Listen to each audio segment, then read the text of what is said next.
Anybody that's hired a lot of people has had moments when you've gone, what was I thinking when I made that decision? You're going to make some mistakes, but let's assume that the individual is there, has the capacity, the intellect, the drive to make it, and he's not making outcomes. That means it's something other than that individual that's resulting in that lack of performance or expectation that you have. Excuse me. So, what is it in the sense of tools that you provided him? Maybe he doesn't have the staff resources, and the one thing that he just hasn't been able to do is come to you and say, I need more help. It varies, but let's make the assumption that he knows that your expectations aren't being met. I go back to what you said earlier. When you get at a certain level, there aren't performance reviews. You either know what you're doing and that you're meeting them, or you know you're not, and you should be looking for another position that offers you a different opportunity. Because there's just an expectation at a certain level that you will meet those objectives. One of the things that I was getting at in that bullet point, though, was that you have to be careful when you hire someone as you're growing that business and you've had direct control over everything, that you are able to step away. And that's why I said, look at outcome, not process. Don't get focused on, that they're doing it differently than you did it. That's what I was trying to point out specifically in that area, is that you could care less, frankly, how they get the job done if they get it done within the constraints that you've given them. So don't worry if they're doing it differently than you did. That's why you hired them, so they bring something different to the table. Other questions? I have one while you're thinking of your own, and you'll want to as soon as you see the quality of the no, they're not that bad, actually, because they came out of the conversations that we heard. And Karen, for example, when you're talking about taking a step, you said, okay, what do I do first, what do I do second? Once you made a decision, did you use any kind of performa approach to what that means and how you measure it before you made those decisions, or are you operating in a smaller business more on a gut level? I can do this. Now I get to see if mine's working. Awesome. Well, I do a lot on the gut decisions. It's just kind of an innate thing. However, can you hear me? You have to hold those. All right. This bucket wants it to work. The Just don't move about now. okay. It wasn't. Now it's on. All right. Yes. I think the part that you're referring to is the operations part, and that is the installation and that whole labor team. That is definitely very measurable. Number one, it's process driven, and there are certain processes, but it's very, very measurable as to whether, going back to your question, what the outcome. Well, sometimes I think you're right. In operations, it's probably more measurable. But when you're talking about marketing or sales or adding something there, another level of effort, someplace either here or there, do you measure that out? Do you run a performance and you know? Yes, yeah. There are in terms of sales, there's sales goals, and they either meet those sales goals and they don't. And of course, that becomes the dilemma in a small business because there's such a long learning curve in this complex type sale. And so it's a year worth of giving someone a salary until they kind of learn it and get up to speed with their projects. And so I've got to be able to make a decision sometimes on the sales side whether they're going to make it or not in a series of 3 to 6 months. And so there are some measurements in place for that. So I expected some of the conversations to be more around managing cash and cash flow. So as a did result Brainerd. of growing. And I was just surprised that a lot of the comments didn't relate to that. I guess in my work with local businesses frequently is, managing the cash resources that it takes to grow. Well, you heard Schwab had it, so that was. But the rest of them, I'm assuming we're operating with some fairly strict budgets, constraints. Steve, you want to talk on that at all? Yeah, I think in our world, it depends on which accounting system is recognizing at the time. So, for instance, in my world, I'm looking more for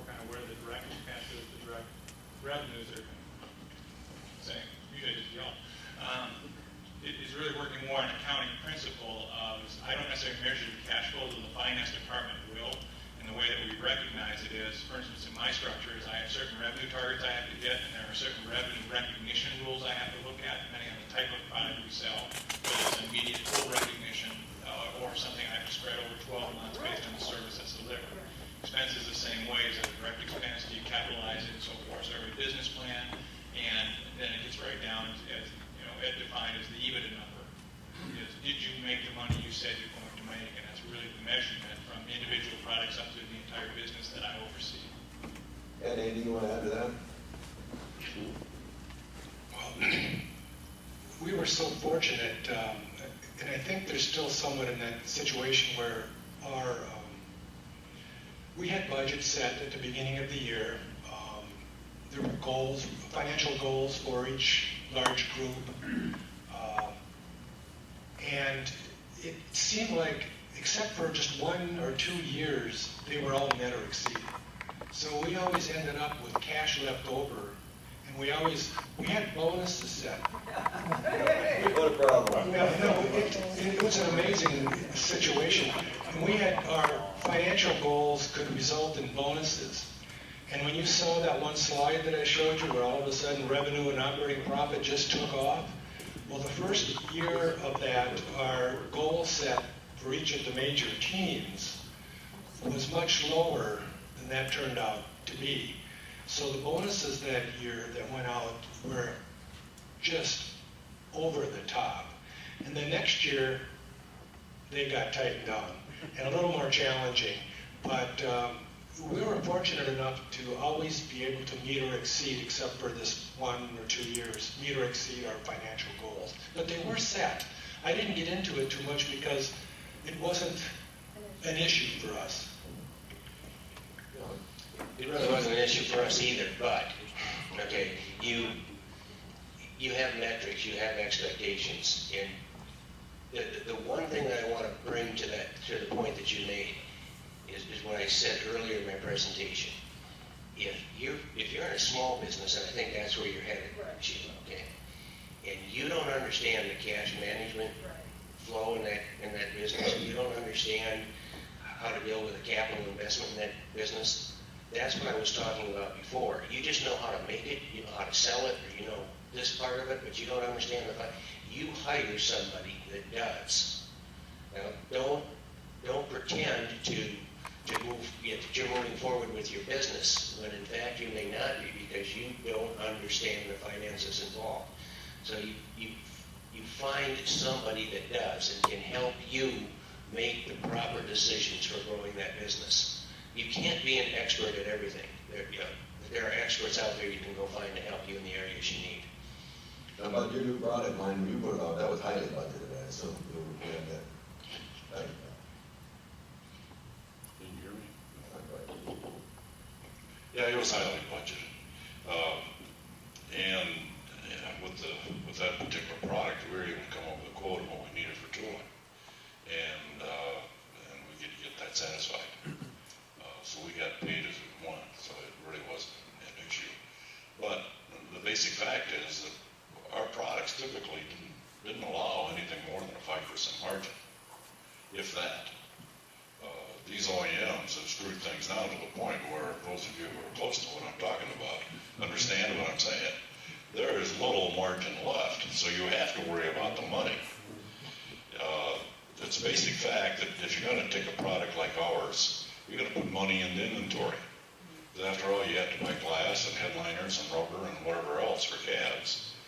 You also have to design. Some of that's done up front without compensation. You have to train people. You have to do a lot of things in terms of setting up a facility. So you have to have a very good handle on how much money you're going to invest in order to sell the product.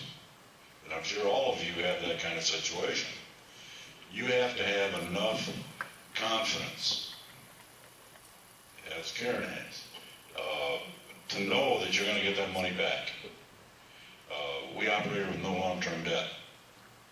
And under the circumstances, it was really quite phenomenal what we were able to get done. But you have to have a handle on what you're spending, what your expenses are going to be, and when you think you're going to return that money. Yes, sir. Matt Seymour, I own a couple of gas stations here in town. Great presentations and thank you. You've talked about some impressive growth in the past.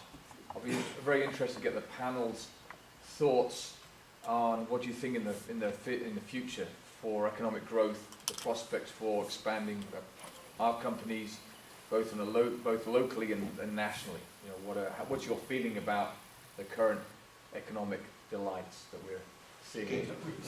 I'd like to get an opinion on everyone, so let's just make it kind of quick. And you want to start that one off? Is this working? Yep.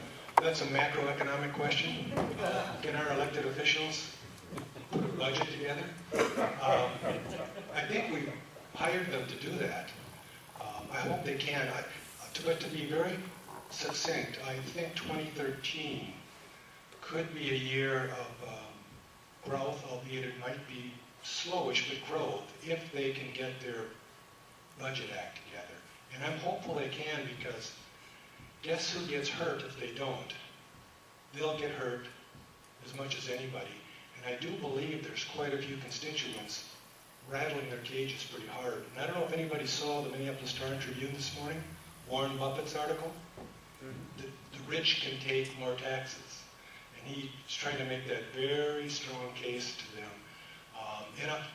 And the last thing I'll say is, when it comes to balancing a budget, looking at our budget problems in the U.S., I don't know how we do it unless revenue goes up and expenditures go down. I think we need them both, and both done carefully. And I just hope they can get their act together. If they do, I do think there'll be some growth. There's a couple of things that we're looking at. One is we've gone through the latest economic crisis we're going through, is we actually have retooled a lot of what we've done. So we've had 3 very difficult years, and what we look at is 13 and beyond, is I think what you'll see is a very modest growth, but a positive trend for our business as a whole because of what we've done learning from those experiences. I'd echo what Ed said as well, is that it will take one legislative change that could change that whole track yet again.